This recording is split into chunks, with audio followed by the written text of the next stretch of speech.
আসসালামু আলাইকুম। আমি মাশফিয়া মেহেরিন পেজ থেকে নিউ একটা ব্লগ নিয়ে চলে আসলাম।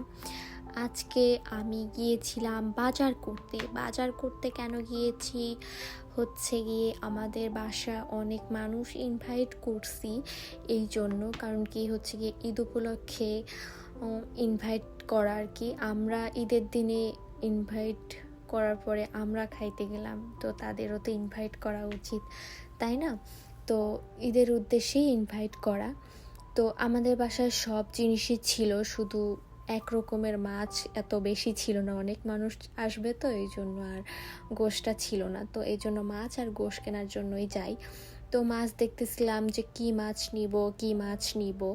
তো খুঁজতে খুঁজতে সেরকম ভাবলাম যে এক সাইজের কিছু মাছ নেই, যে এক পিস করে দিলেই মানে হবে আর কি।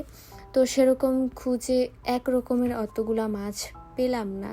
তো তারপরে অবশেষে 2-3টা দোকান দেখার পরেও যখন দেখলাম যে মানে আমরা যেভাবে চাচ্ছি সেভাবে পাচ্ছি না, তখন ভাবলাম তার থেকে বড় বড় দুটো বা মাঝারি সাইজের দুটো ইলিশ নিয়ে যাই।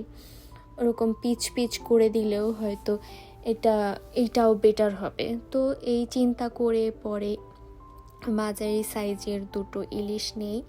তো ইলিশ নিয়ে তারপরে আমরা বের হয়ে কাটতে দিয়ে বের হই গোশের ওইখানে। তো ওইখানে যাই, তারপরে হচ্ছে কি আমরা দেখা আমরা কোন অংশটুকু নিব সেইটুকু নেই। তারপর সে মাপার পরে হচ্ছে গিয়ে আমরা এখানে দাঁড়াইছিলাম যে দেখি কিভাবে কি করতেছে।